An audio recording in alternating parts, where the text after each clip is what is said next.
ಎಲ್ಲಾ ಹಾನಿಯಿಂದ ಕೂದಲನ್ನು ರಕ್ಷಿಸುತ್ತೆ. ಬರೀ Amrit noni reach root premium hair oil. ಈಗಾಗಲೇ ಕೂಡ ಬಿಸಿಲಿನ ಬೇಗೆ ಕೂಡ ಇವತ್ತೇನು ತಾಪಮಾನ ಜಾಸ್ತಿ ಇದ್ರೆ ಕೂಡ ಬಳ್ಳಾರಿಯಲ್ಲಿ ಮತದಾನ ಬಹಳ ಬಿರುಸಾಗಿ ನಡೀತಾ ಇದೆ. ಬಹಳ ಅಚ್ಚುಕಟ್ಟಾಗಿ ಇವತ್ತೇನು ಜಿಲ್ಲಾಡಳಿತ ಮತ್ತು ಚುನಾವಣೆ ಅಧಿಕಾರಿಗಳು ಬಹಳ ಅಚ್ಚುಕಟ್ಟಾಗಿ ನಮ್ಮ ಬಳ್ಳಾರಿ ಜಿಲ್ಲೆಯಲ್ಲಿ ಲೋಕಸಭೆಯ ಚುನಾವಣೆ ನಿರ್ವಹಿಸ್ತಾ ಇದ್ದಾರೆ.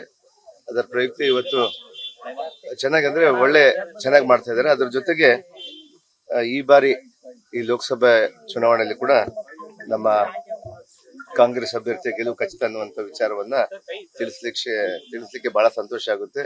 ಈ ಎರಡನೇ ಹಂತದ ಮತದಾನದಲ್ಲಿ ನಮಗೆ ಮೊದಲನೇ ಹಂತದ ಮತದಾನ ಆದಾಗ ಕೂಡ ಬಹಳ ದೊಡ್ಡ ಸಂಖ್ಯೆಯಲ್ಲಿ ನಾವು ಗೆಲ್ಲುವಂತ ಸಾಧ್ಯತೆ ಕಾಣ್ತಾ ಇತ್ತು. ಆದ್ರೆ ಅದಕ್ಕಿಂತ ಜಾಸ್ತಿಯಾಗಿ ಎರಡನೇ ಹಂತದಲ್ಲಿ ಕೂಡ ನಮ್ಗೆ ಒಳ್ಳೆಯ ಮೆಜಾರಿಟಿಯನ್ನು ಕೊಡುವಂತದ್ದು ಮತ್ತು ನಮ್ಮ ಅಭ್ಯರ್ಥಿಗಳು ಗೆಲ್ಲುವಂತದ್ದು ಸಾಧ್ಯತೆ ನಮ್ಗೆ.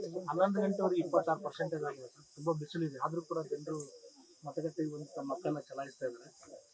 ಇಲ್ಲ, ಖಂಡಿತವಾಗಿ ಕೂಡ ಇವತ್ತು ನಾವೇನು ಕೊಟ್ಟಂತ ಗ್ಯಾರಂಟಿಗಳನ್ನ ಇವತ್ತು ಪ್ರತಿಯೊಬ್ಬ ಮಹಿಳೆಯರು ಕೂಡ ನಾವು ಆ ಪಕ್ಷದ ಜೊತೆಗೆ ಇರಬೇಕು, ಆ ಪಕ್ಷದ ಸಿದ್ಧಾಂತಗಳ ಜೊತೆಗಿಂತ ನಮಗೆ ಅನುಕೂಲ ಮಾಡ್ತಾ ಇದ್ದಾರೆ ಅನ್ನುವಂಥ ವಿಚಾರದಿಂದ ತಿಳ್ಕೊಂಡು ಬಹಳ ಜನ ಹೆಣ್ಣುಮಕ್ಕಳಿಗೆ ಇವತ್ತು ನಾನು ಬೆಳಗ್ಗಿಂದ ನನ್ನ ತಮ್ಮ ಮಾಧ್ಯಮದಲ್ಲಿ ಕೂಡ ನೋಡ್ತಾ ಇದ್ದೆ.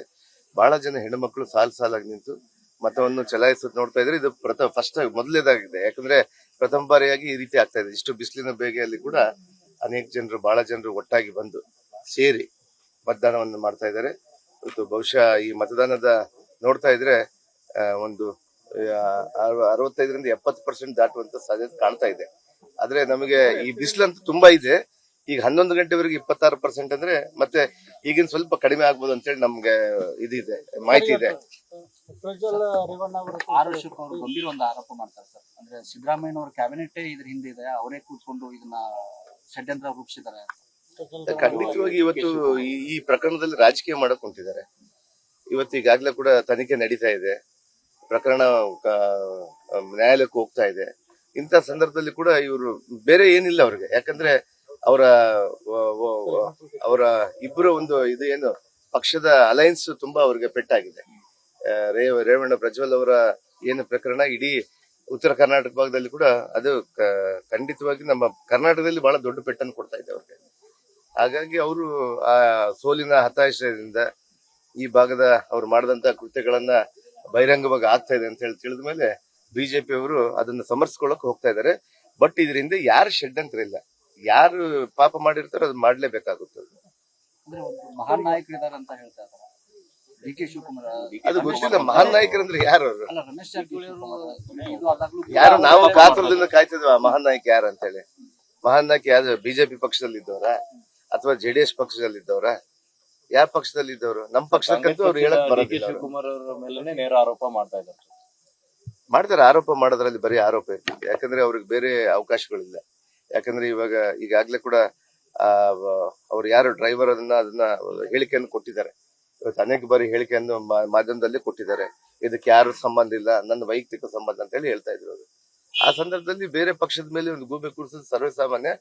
ಬಟ್ ವಿರೋಧ ಪಕ್ಷದ ನಾಯಕರು ಮಾನ್ಯ ಅಶೋಕ್ ಅವರು ಕೂಡ ಈ ರೀತಿಯಾದಂತ ಹೇಳಿಕೆ ಕೊಡೋದು ಉತ್ತಮ ಅಲ್ಲ. ಯಾಕಂದ್ರೆ ಇವತ್ತು ನಮ್ಮ DCM ಉಪಮುಖ್ಯಮಂತ್ರಿ ಮೇಲೆ ಒಂದು ಕಪ್ಪು ಚುಕ್ಕಿಯನ್ನು ತರುವಂತದ್ದು ಪ್ರಯತ್ನ ಮಾಡ್ತಾ ಇದ್ದಾರೆ.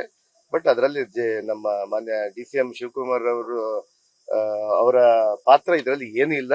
ಅವರು ವಿನಾಕಾರಣ ಗೂಬೆ ಕೂಡಿಸ್ತಾ ಇದಾರೆ ಅನ್ನೋ ವಿಚಾರವನ್ನು ತಿಳಿಸ್ತಾರೆ. ನನ್ನ ಜೀವನದಲ್ಲಿ ನಾನು ಮಾತ್ರವಲ್ಲ, ನನ್ನ ಕೂದಲು ಕೂಡ ಆಗಿರ್ಬೇಕು ಸ್ಟ್ರಾಂಗ್ ಅಂಡ್ ಸ್ಟೈಲಿಶ್. ಬರೀ Amrit noni reach root premium hair oil ನೊಂದಿಗೆ. Reach root premium hair oil.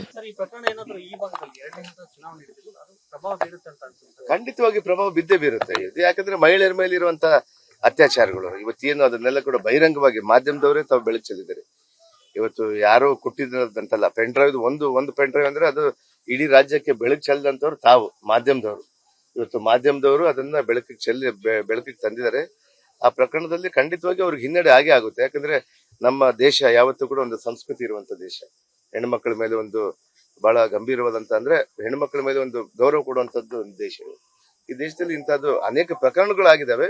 But ಈ ಪ್ರಕರಣ ಚುನಾವಣೆ ಹಂತದಲ್ಲಿ ಆದಾಗ ಇದು ಖಂಡಿತವಾಗಿ ಅವ್ರಿಗೆ ಹಿನ್ನಡೆ ಆಗುತ್ತೆ. ಅವ್ರಿಗೆ ಏನು ಇವತ್ತೇನು ಒಪ್ಪಂದದ ಇವತ್ತೇನು ಅಲಯನ್ಸ್ ಪಾರ್ಟಿ ಇದಾವಲ್ಲ ಅವ್ರಿಗೆ ಖಂಡಿತವಾಗಿ ಅವ್ರಿಗೆ ಹಿನ್ನಡೆ ಆಗೇ ಆಗುತ್ತೆ. ಸರ್, ಈ ಕೌರವ ಪಾಂಡವ ಯುದ್ಧ ಎಲ್ಲಿಗೆ ಬಂತು ಸರ್? ಈ ಕೊನೆ 100% ಅಲ್ಲ, ಈಗಾಗ್ಲೇ ಕೂಡ ಧರ್ಮದ ಯುದ್ಧ ಅಲ್ಲ, ಈಗಾಗ್ಲೇ ಕೂಡ ಈ ಯುದ್ಧದಲ್ಲಿ ಧರ್ಮ ಜಯ ಗಳಿಸ ತಾವು ನೋಡ್ತೀರಿ. ಧರ್ಮದ ಪರವಾಗಿ ಇವತ್ತು ಮತದಾನ ನಡೀತಾ ಇದೆ. ಇವತ್ತು ಕಾಂಗ್ರೆಸ್ನವರು ಯಾವತ್ತೂ ಕೂಡ ಧರ್ಮದ ಪರವಾಗಿರುವಂತವ್ರ ಬಗ್ಗೆ ಹೇಳಿದಾಗನೇ ನಾನು ಪಾಂಡವರು ಅಂತ ಹೇಳ್ತೀನಿ. ಎಷ್ಟು ಲೀಡ್ ಆಗ್ಬೋದು ಸರ್? ಇಲ್ಲಿ ಖಂಡಿತವಾಗಿ 1.5 ಲಕ್ಷ ಅಂತರದಲ್ಲಿ ನಾವು ಗೆಲ್ತೀವಿ. ಅನುಕ್ಷಣದ ಸುದ್ದಿಗಳಿಗಾಗಿ ವಿಸ್ತಾರ ನ್ಯೂಸ್ ಯೂಟ್ಯೂಬ್ ಚಾನೆಲ್ ಸಬ್ಸ್ಕ್ರೈಬ್ ಮಾಡಿ. ಹೊಸ ಸುದ್ದಿಗಳ ನೋಟಿಫಿಕೇಶನ್ಗಾಗಿ ಬೆಲ್ ಐಕಾನ್ ಕ್ಲಿಕ್ ಮಾಡಿ. ಲೇಟೆಸ್ಟ್ ಅಪ್ಡೇಟ್ಸ್ಗಾಗಿ www.vistaranews.com ವೆಬ್ಸೈಟ್ಗೆ ವಿಸಿಟ್ ಮಾಡಿ. ಅಂಗೈಯಲ್ಲೇ ಜಗತ್ತಿನ ಸುದ್ದಿ ತಿಳಿಯಲು ವಿಸ್ತಾರ ನ್ಯೂಸ್ ಕನ್ನಡ ಆಪ್ ಡೌನ್ಲೋಡ್ ಮಾಡಿ.